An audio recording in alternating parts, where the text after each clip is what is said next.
on se retrouve pour la fin de la recette. Donc j'ai déjà mixé le velouté puisque c'est 1 minute vitesse 10. Donc il suffit juste de prendre le panier qui est dans votre bol avec votre spatule et vous transvasez vos légumes dedans. Et donc le mixage se fait en 1 minute vitesse 10. Donc là il tourne super vite. Donc regardez la superbe qualité et la belle couleur de velouté que vous avez. Voilà, donc ça donne super envie, surtout vu la chaleur qu'il fait aujourd'hui. Donc ça je vais le réserver dans mon saladier. En versant doucement. Et comme je vous disais tout à l'heure, la petite idée, c'est aussi d'en garder comme ça, pourquoi pas, à l'apéro,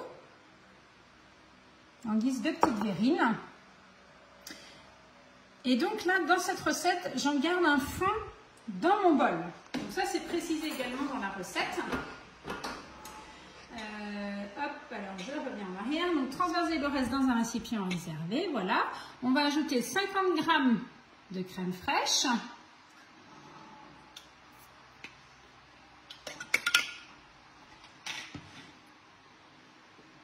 Hop.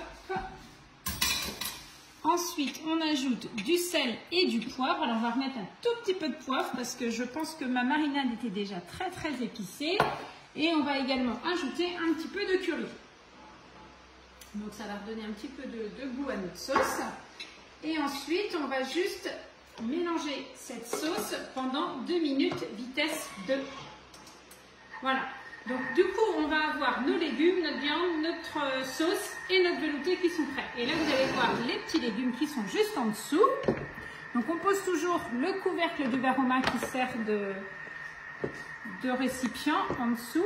Et j'ai prévu 2 plats. Je ne sais pas si tout va passer. Ah, voici, tout va passer dans un seul.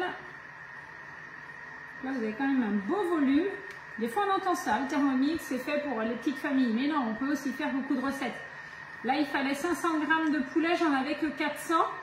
Ça représente un peu plus que ce qu'il y a dans le Varoma parce que j'ai une gourmande qui est passée tout à l'heure me prendre une assiette. On ne dira pas son nom. Voilà. Donc ça, c'est bon. Et comme ça, on va pouvoir présenter. Alors, soit vous présentez le poulet dessus, soit vous le présentez à côté. Ou en assiette directement. Ou à l'assiette directement, tout à fait. Mais ça, c'est plutôt sympa comme recette. Ça change un petit peu. Et, et le velouté est vraiment super bon. Bah, décidément, c'est la fin de la journée. Je mets tout à côté.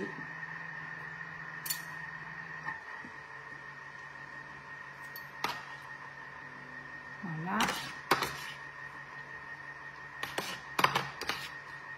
Hop, et nos petits champignons. Donc c'est vrai que si j'avais mis les poivrons, pour le coup, on aurait eu encore un petit peu plus de couleurs. En tout cas, ça sent super bon et ça donne très envie. Voilà, et notre sauce qui va se terminer. Alors, petite astuce, souvent quand vous cuisinez du curry, ça va donner une couleur à votre bol et à vos accessoires. Donc comme le plateau, on voit bien, il est un petit peu jaune. Donc là, je vais le dégraisser et quand il y a du soleil, vous le mettez en plein soleil sur votre table de jardin, par exemple. Ce qui fait qu'avec, alors je ne sais plus quel phénomène ça fait, mais en tout cas, il redevient de la couleur normale grâce aux UV du soleil. Et là, on va rajouter notre petite sauce dessus. Donc avec la soupe. Voilà. À velouter, s'il vous plaît. Velouter, pardon. Au Thermomix, on ne soupe pas, on veloute. Voilà, et je vais mettre le reste ici. Et voilà, terminé. Donc ça me fait quand même, vous voyez, un beau volume d'ingrédients en une seule fois et tout ça est cuit en 20 minutes.